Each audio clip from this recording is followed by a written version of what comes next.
We're glad you're here and you're going to learn a lot. Judy Sweets, our researcher and historian in Lawrence, is telling us about Underground Railroad locations in Douglas County, Lawrence area.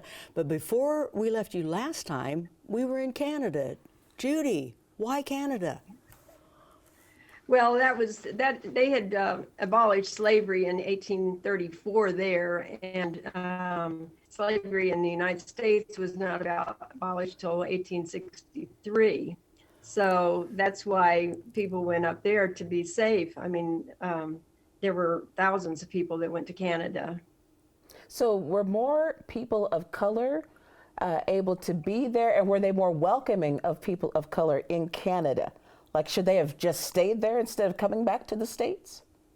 Well, some of them did stay there, and I have been in contact with a couple whose ancestors came on the Underground Railroad with John Brown through Lawrence, Kansas, and I was able to get in touch with that family, and they had no idea that their family came with John Brown on the Underground Railroad, but they were still there. I mean, the descendants were still living in Windsor, Canada after 150 years. Wow. Know.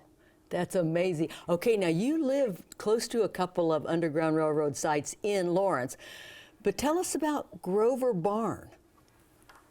Okay, the 1858 Grover Barn is one of the best documented Underground Railroad sites in Kansas, and maybe even in the nation.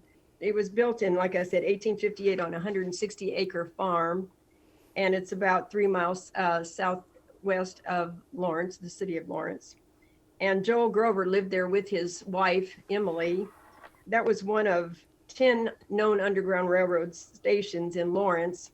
And today it's one of only 2 Underground Railroad structures that are still standing in the city of Lawrence. So we've lost quite a few of the stations, but we still have the stories. So 2 groups that we know of definitely came through there was the group with John Brown, they had 12 freedom seekers with John Brown that stayed there several days. And then there were 2 teenage boys who were living on Vermont Street, sheltered there in a house. And it's kind of a sad story. They just didn't want to stay inside. They wanted to go outside and be in the sunshine for a little while. Sure. They were, like I said, teenagers, 14 and 17. And the lady that was taking, there, Mrs. Abbott, she said, no, you can't go out. People might see you. And so one of them he had to go outside. He just wanted to go out in the sun in the backyard for a while. And later on, she told her husband they did that. And so he said, well, they're going to have to be moved tonight because I'm sure someone may have seen them. Right. The neighbors may have seen them and tell the slave catchers. And so they moved them into Grover Barn. So that's the 2 documented stories we know, and I've got a lot more information about that, the one with John Brown. But right. Well, then were they safe? Were they safe then?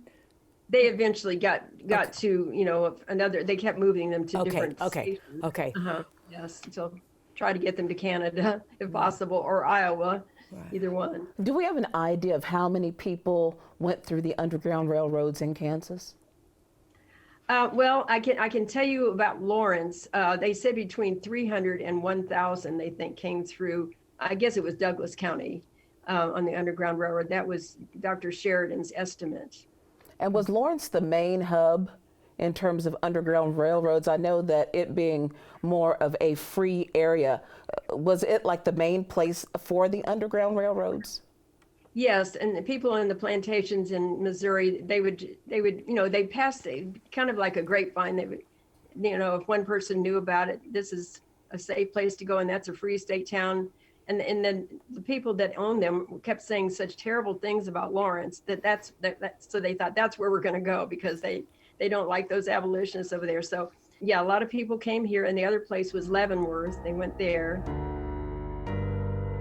And then, the John Brown group that he brought here, Southern Kansas, there was this place down there also.